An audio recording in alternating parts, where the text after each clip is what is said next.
In this lessons episode, discover how a journey from addictive pursuits to humanitarian service can spark profound transformation. Learn why leaving self-serving habits behind paves the way for true purpose and impact, and understand how leveraging storytelling and personal skills can mobilize global change.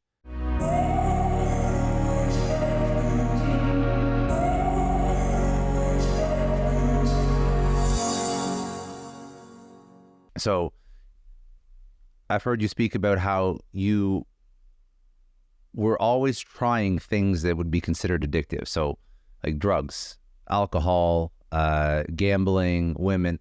You would always, you try these things for a period of time, but then you'd get bored and you'd shut off and you'd go on to the next thing. And it was always about seeking purpose.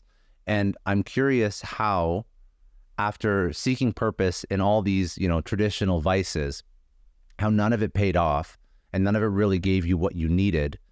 What prompted you to do that 180 where you realized, okay, outside, if somebody's from the outside looking in, life looks great. Life looks like I'm fun, I'm king shit, I have a hot girl, I have influence, whatever. But what was that point that you realized that all these vices that you were trying to find purpose in were not really doing it? Yeah, well, in many ways, it was a spiritual awakening. So I hit that kind of moment in South America where I just remember, it was almost like the game of musical chairs. And for the first time, the music stopped and I had nowhere to sit down. It was a jarring existential moment where I think if I put it in a sentence, I realized there will never be enough. Someone will always have more. And I was actually surrounded with people who had more, who had planes, who had, yachts, and they seemed unhappy too. So this endless pursuit of more would never bring the happiness.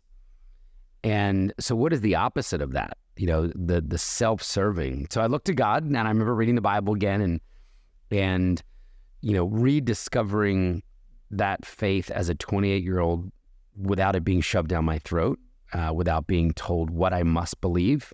I remember just thinking wow, Jesus is kind of badass.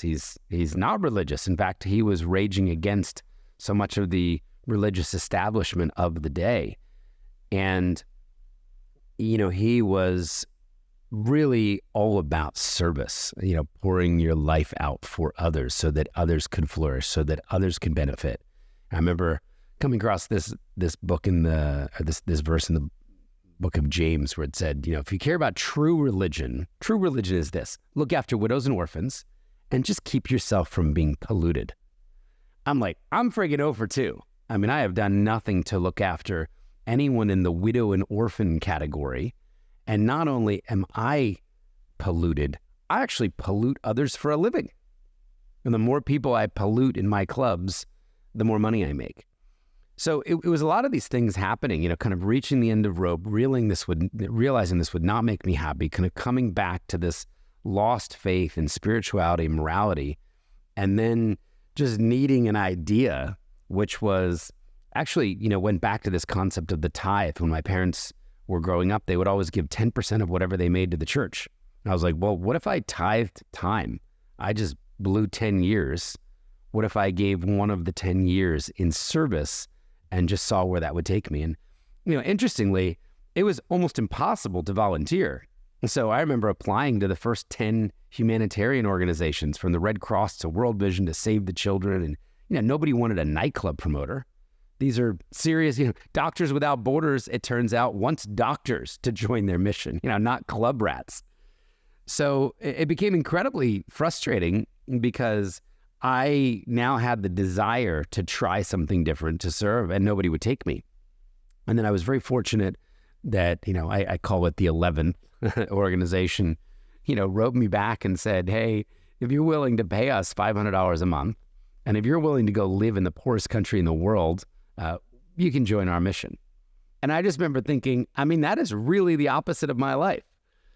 Going from clubs and Cristal champagne to a post-war country in West Africa and actually having to pay money to be of service. What was the organization? And is that how, outside of all the ones you apply to, is that how they operate? They actually get you to pay? They do. You're That's how they subsidizing. fundraise. Exactly. It's a brilliant model. They're called Mercy ships. They sail now a couple hospital ships up and down the coast of Africa. Very simple ideas. Let's recruit the best doctors and surgeons from around the world. Let's invite them, on effectively a cruise liner that had been converted into the state-of-the-art floating hospital. And then let's sail up and down the coast of Africa, pull into port, and offer free, life-changing surgeries to people who can never afford them and who don't even have the medical facilities in their country. So what I joined as was the volunteer photojournalist for this. Well, I was going to say, what was a nightclub promoter going to do on these boats? And this is kind of funny because I was not technically a photojournalist, but I was a pretty good writer and I was a pretty good photographer. So I put up a blog with some of the stuff I'd written, and I put up some of my hobby photographs, in fashion and beautiful buildings in Prague and Paris. And I don't even think I realized it at the time, but I was in so many ways uniquely qualified for this job because I brought with me a guest list of 15,000 people who I had emails of because I'd gotten them drunk over the last 10 years. So here I land as kind of the storyteller through pictures and words in West Africa for this medical ship.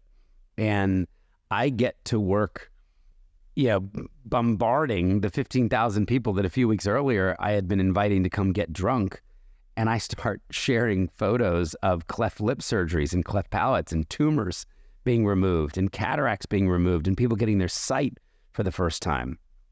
And I was so in awe of the work of these compassionate doctors who, like me, had flown into West Africa to pay, which all that money, like you said, helped the organization run. And I'm just blitzing my list. And, of course, there were some unsubscribes at first. People didn't sign up for, facial tumors in Africa being removed.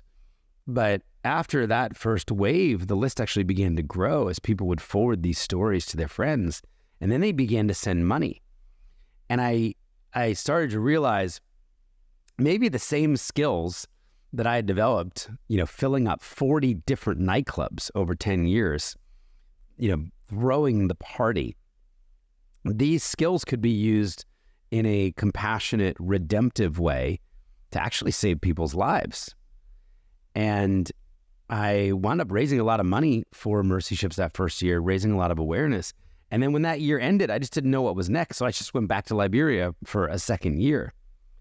And that is really when I discovered why so many people were sick.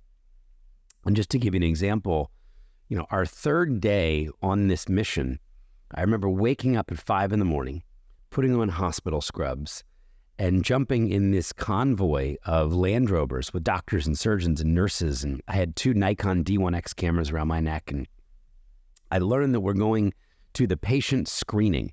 And this is where we receive all of the people who have heard about the coming of our doctors. It's kind of like a cattle call. It's like a big casting. It's an audition for surgery. And I knew we had 1,500 available surgery slots to fill. We could hand out 1,500 surgery cards. And I remember just thinking, is it possible that there's 1,500 people who need facial surgery or cleft lips or eye surgery?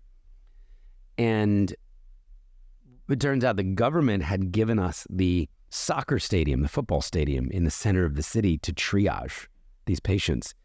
And as we approached the stadium, I'll never forget, there were more than 5,000 people standing in the parking lot, waiting for our doctors to arrive, open the doors, and begin screening. And that hit me really hard, realizing, oh my gosh, we're going to send 3,500 sick people home, 3,500 people with deformities because we just don't have enough doctors. We don't have enough time here in this country. And, it was a really, really hard thing. I learned later that many of these people had walked for more than a month. Some of them had come from neighboring countries with their children, walking for a month just in the hope of getting their child to see a surgeon. And we didn't have enough of them. So the first year was a lot of both sadness of around the people we couldn't help, but then also learning the skill of focusing on the hope and focusing on the people who we could help and telling their stories, and hoping that by telling their stories, more people would want to contribute, more people would want to send money for surgeries. We could expand the capacity of the work and hopefully one day reach all 5,000 people. The second year was going into the villages and seeing how people were living in one of the poorest countries in the world. And I learned something very, very simple. Half of the people were drinking dirty water. Half of the people in the country were drinking from open swamps and ponds and muddy rivers. And I learned that half of the disease in the country, according to the World Health Organization, was waterborne. And in the second year, so now I'm 29 years old, I'm back in Liberia. I just kind of feel like I have found the thing that I want to work on. Why not jump to the root cause of so much of this sickness? And for me, that was dirty water. And I finished that tour, and I came back to New York City at 30 years old, completely broke. Found myself actually $30,000 in debt because my club partner had not dissolved the business like he said he was going to do, nor had he paid taxes. So I had a big tax bill, but I knew exactly what I wanted to achieve in life, and that would be to try to bring clean water to every human being on planet Earth before I died. Thanks for tuning in. If you found this valuable, don't forget to hit that subscribe button so you never miss an episode. And if you want to dive deeper into this conversation, check out the links in the description to watch the full episode. See you in the next one.